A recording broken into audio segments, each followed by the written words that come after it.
All right, let's keep going. Let's keep going. Nick Bosa not practicing. The Niners say he has a sore neck. Do you believe them? Do you believe them?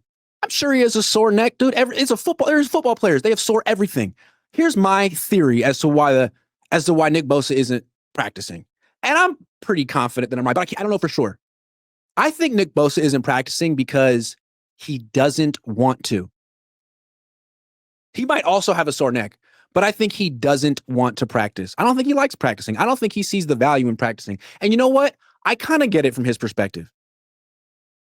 If he's not going against Trent Williams in practice, how is the juice worth the squeeze? That's a terrible, terrible cliche. But if he's not going up against Trent Williams in practice, all he's doing is putting himself at risk for injury while going against players who don't make him better. Will he make Colton McKivitz better? Yeah.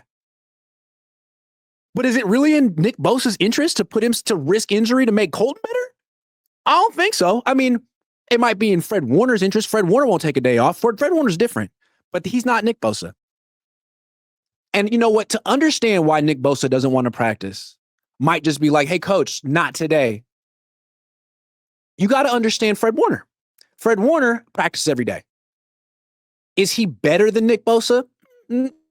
Arguable, maybe. Maybe some days, maybe other days, no. Maybe Bosa is a more naturally gifted player than Warner. I don't know.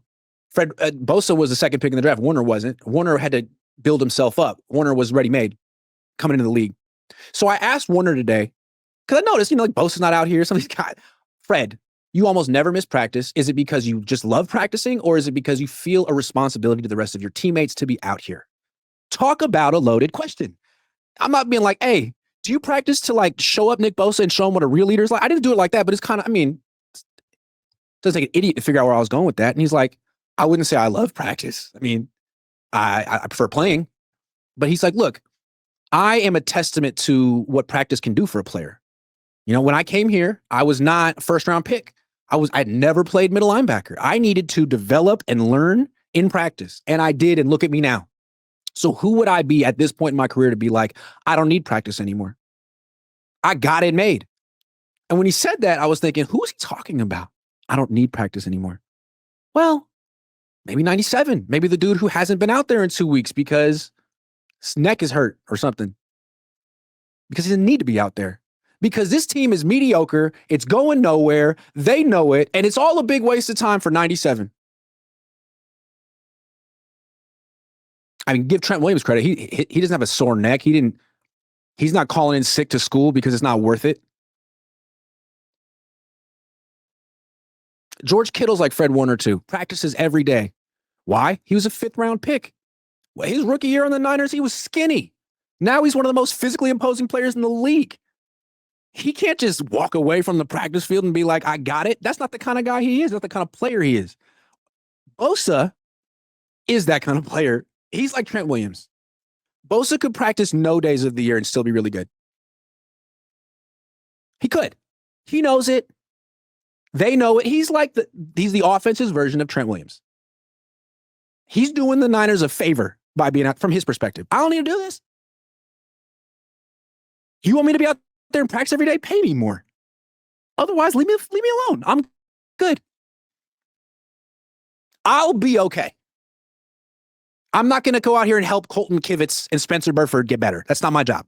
You can pay me more if you want me to be their coach. That's, I think, what's going on with Nick Bosa. I don't blame him. Kind of blame him. But it's nice to have guys like Fred Warner and George Kittle on the team when you have guys like Nick Bosa on the team. And if he starts getting hurt a bunch, I would trade him, man.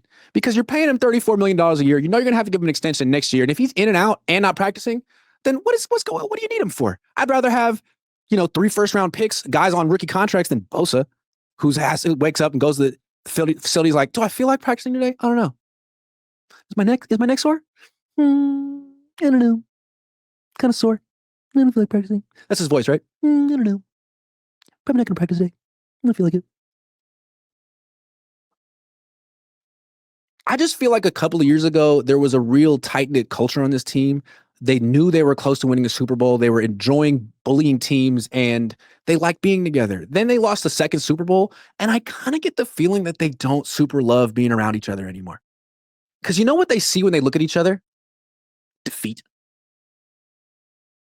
Kyle Shanahan winning the coin toss and electing to receive the ball, losing to the Chiefs, how they felt. I think there's part of them that's like, I can't, I doesn't feel the same. And then there's the fact that there's like a bunch of people that weren't on that team anyway. Anyway, it's a whole new team in general. Jewish guy says, do you have any thoughts on the got you? Jewish guy says she looks just like Brock Lesnar. It's his daughter. Do you understand how fathers and daughters, like how the DNA works? She has 50% of his DNA.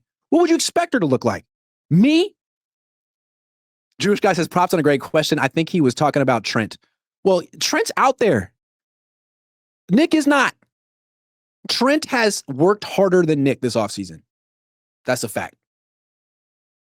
And he's way younger. All right, let me tell you a little thing. So,